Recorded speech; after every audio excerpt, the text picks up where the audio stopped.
क्रांति ने अपनी पढ़ाई पूरी कर ली, लेकिन कहीं उसे कोई नौकरी नहीं मिलती। इससे निराश होकर एक दिन क्रांति मैं नौकरी मांगने के लिए कितने ऑफिस नहीं घूमा, अब मुझ में और हिम्मत नहीं है। वैसे भी मैं किसी और के पास नौकरी क्यों करूं? मैं अपना काम खुद ढूंढ लूंगा। ऐसा सोचकर उसने अपने घर के सामने ही एक छोटा सा होटल शुरू कर लिया। शुरुआत में बहुत सारे लोग आते थे, लेकिन धीरे धीरे उस होटल में कस्टमर आने कम हो गए। एक दिन चंदू नाम का आदमी आकर बोला, क्या बात है भाई, होटल में लोग नहीं आ रहे? अरे जाओ भाई, बिजनेस बहुत डल चल रहा है, लोग आ ही नहीं रहे। अच्छा, तूने बोला था बड़ा सा बिजनेस लगा के अपना काम खुद बनाएगा, अब कहाँ गई वो बातें? हेलो, यहाँ लोग कम हुए हैं, मेरे मन में दृढ़ता नहीं, देखते रहना। हाँ हाँ, देख लेंगे। ऐसा बोलकर वो वहाँ से चला गया। तब क्रांति बोला, अगर डर के मारे मैंने अपने कदम पीछे हटा लिए तो मैं अपने आप को धोखा देने वाला बन जाऊंगा। अगर लोग मेरे होटल पे नहीं आते तो क्या हुआ, मैं ही लोगों के पास जाऊंगा, फूड ट्रक लगाकर अपना बिजनेस बढ़ाऊंगा। ऐसा सोचकर उसने एक ऑटो खरीदा और उस ऑटो में ही सारा होटल का सामान लगाकर जहाँ लोग ज्यादा रहते थे वहीं जाकर बिजनेस करने लगा। चंदू एक दिन वहीं से जा रहा था तो वो क्रांति के पास आया। आहा, तू तो रुकने का नाम ही नहीं ले रहा। आइडिया तो बढ़िया है, देखते हैं कितने दिन चलती है। अबे सुन, अगर ये भी नहीं चला तो कोई और बिजनेस कर लूंगा, लेकिन हार मानकर कभी पीछे नहीं हटूंगा।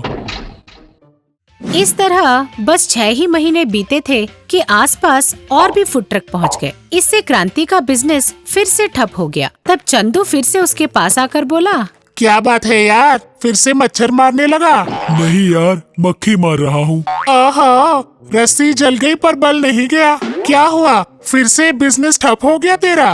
मैं डरने वालों में से नहीं हूँ, बता तुझे क्या चाहिए? मुझे कुछ नहीं चाहिए, पहले ये सोच कि तेरा बिजनेस फिर से कैसे चलेगा। ऐसा बोलते हुए चंदू वहाँ से चला गया। उसके जाते ही क्रांति, आजकल हर गली में फूड ट्रक है, लेकिन मैं ऐसा क्या करूं कि लोग मेरे ही फूड ट्रक के पास आए? ऐसा सोचते हुए उसने देखा कि दूर एक केले का दुकान था। उसे देखकर, हाँ, आइडिया, अगर अपने फूड ट्रक को मैं बनाना के आकार में बदल दूंगा तो लोग मेरे ही फूड ट्रक में आएंगे, तब मेरा बिजनेस खूब चलेगा।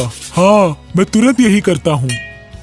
ऐसा सोचकर उसने अपने फूड ट्रक को केले के आकार में बदल डाला। तब लोग सचमुच इसके आइडिया और फूड ट्रक को देखकर खूब आकर्षित हुए। फिर से एक दिन चंदू आकर बोला, क्यों भाई, लगता है बिजनेस बहुत अच्छा चल रहा है तेरा? फिलहाल तो अच्छा ही चल रहा है। अगर गांव वाले भी इसी तरह का बनाना ट्रक बनाने लगे तो तू क्या कर लेगा? मैंने उसका भी एक उपाय सोच के रखा है, जानते हो क्या? तब मैं बनाना ट्रक बनाने का बिजनेस शुरू करूंगा, तब लोगों को मेरे पास ही आना पड़ेगा। इस तरह भी मेरा बिजनेस विस्तार होगा। अगर वो भी फेल हो गया तो मेरे पास और भी बहुत सारे प्लान हैं। तो एकदम मस्त है बाबा। रुको रुको, एक बात मेरी समझ में नहीं आई।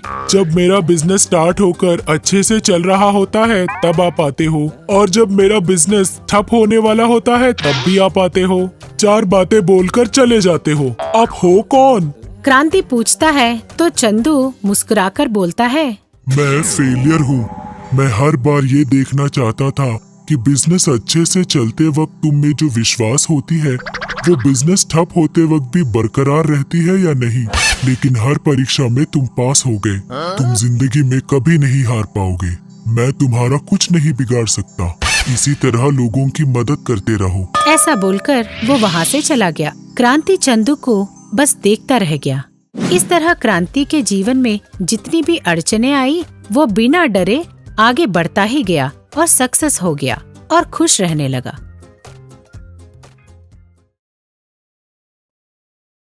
शिवा एक बड़ा भला इंसान था। वो स्टेशन पर कूलीगिरी करता था और उतने में ही जिया करता था। कई दिनों से वो एक मोबाइल फोन खरीदने का सोच रहा था और इसके लिए वो हर रोज थोड़े थोड़े पैसे जमा कर रहा था। शिवा का एक दोस्त था जिसका नाम था विजय। वो बड़ा लालची था। एक दिन शिवा को पैसे गिनते हुए विजय ने देख लिया। क्यों भाई, पैसे गिन रहा है? कितना बचाया है? ज्यादा कुछ नहीं भाई, थोड़ा थोड़ा बचा रहा हूँ। तो बचा तो थोड़ा थोड़ा रहा है, पर तेरे सपने शायद बड़े बड़े हैं। हाँ भाई, सपने तो बड़े बड़े हैं, सपने देखने में कोई खर्चा तो नहीं है, फोकट में जो मर्जी में आए देखो। वो तो सच है, पर तेरा सपना क्या है बता। मेरे कोई बहुत बड़े सपने तो नहीं है, एक छोटा सा फोन खरीद सकूं, इसलिए कई दिनों से पैसे जमा कर रहा हूँ। फोन खरीदना है? अरे बाप रे, फोन खरीद के करेगा क्या? किसी लड़की वड़की को पटा रखा है क्या? अरे यहाँ चने खाने के भी वांदे पड़े हुए हैं और तू किसी लड़की को पटाने की बात कर रहा है। बस बहुत हंस लिया, अब निकल, बहुत काम पड़ा है। विजय चला गया। 4 दिन बाद शिवा अपने जमा किए हुए पैसे को गिन रहा था। इन पैसों से एक छोटा मोटा फोन आ जाएगा, जाके खरीद लेता हूँ। उसने पैसे अपने जेब में रख लिए और एक मोबाइल शॉप पहुंच गया। Hello sir. सर, वो कौन है? कहकर उसने आजू बाजू देखा। आपसे ही कह रहा हूँ सर। क्या? मुझसे कह रहे थे ये बड़ी बड़ी बातें करना बंद करो और 1000 रुपए में मुझे एक छोटा सा फोन दिखाओ। ये लीजिए 1000 रुपए का फोन। थोड़ा कम नहीं करोगे? 950 दीजिए। चलो 900 रुपए देता हूँ, दे दो। उसने 900 रुपए दे दिए और फोन लेकर बाहर आ गया। छोटा है पर बड़ा प्यारा है ये फोन। मेरा फोन खरीदने का सपना आज पूरा हो गया। वो अपना फोन देखते हुए जा रहा था, सामने से जशवंत नाम का आदमी आ रहा था, उससे टकरा गया और शिवा के हाथ में से फोन जाकर नीचे ड्रेनेज में गिर गया। ये देखकर बेचारा शिवा जोर से चिल्ला उठा, मेरा फोन अभी तो खरीदा था, इतने में तेरे 100 साल पूरे हो गए। मेरा फोन 1000 रुपए का फोन को मैंने 900 रुपए में खरीदा। सर, मेरा फोन सर नाली में गिर गया। आपको पता है मैं उसे खरीदने के लिए कब से पैसे जमा कर रहा हूँ। जशवंत ने उसे दिलासा दिलाया। सुनो, रोना बंद करो। छोटे से फोन के लिए ऐसे रोते हैं क्या? चुप हो जाओ, तुम तो बड़ा सरल आदमी लगते हो। मैं तुम्हें तुम्हारा फोन दे दूंगा। कैसे दोगे सर? वो तो ड्रेनेज में गिर गया है ना। मैं दूंगा ना, तुम देखते रहो। फिर जशवंत ने अपने जेब से रुमाल निकाला और उसे हाथ में पकड़ के कहा, आब्राकादाब्रा आब्राकादाब्रा, बन जा सैमसंग फोन। उसके रुमाल हटाते ही हाथ में सैमसंग फोन था। ये देखते ही शिवा दंग रह गया। ये लो तुम्हारा फोन। ये मेरा फोन नहीं है, मेरा फोन मुझे दो।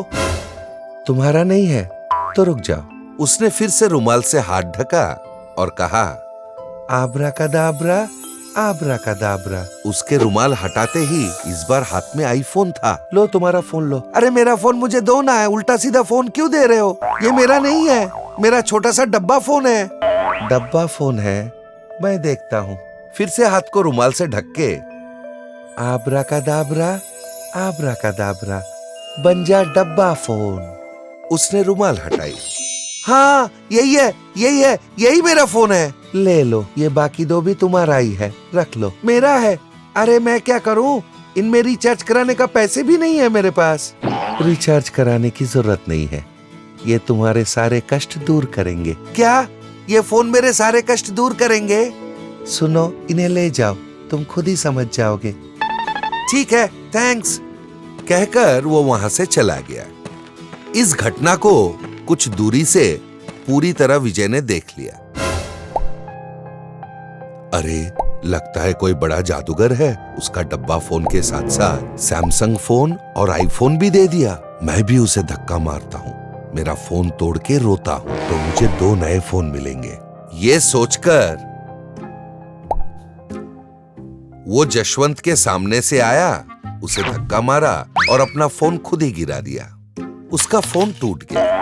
अरे मेरा फोन 10,000 दे के परसों ही खरीदा था, तूने ही मेरा फोन तोड़ा है, मुझे नया फोन दे। ठीक है, रोना बंद करो, मैं देता हूँ। फिर उसने अपने हाथ में रुमाल लेकर कहा, आब्राकादाब्रा आब्राकादाब्रा। कहकर उसने रुमाल हटाई। हाथ में सैमसंग फोन था। फोन देखते ही विजय बोला, हाँ यही मेरा फोन है। यही है, पर एक और फोन भी था मेरा। एक और था, रुक जाओ। उसने फिर से अपने हाथ को रुमाल से ढका। आब्राकादाब्रा आब्राकादाब्रा। उसने रुमाल हटाई। इस बार हाथ में आईफोन था। हाँ यही है, तुम कितने भले इंसान हो, मेरे फोन मुझे दिला दिया। तू क्या नखरे कर रहा है? आया, धक्का मारा और अपना फोन खुद ही तोड़ लिया। जो भी फोन दिखाता हूँ तेरा खुद का बोल रहा है। मैं क्या तुझे पागल दिख रहा हूँ?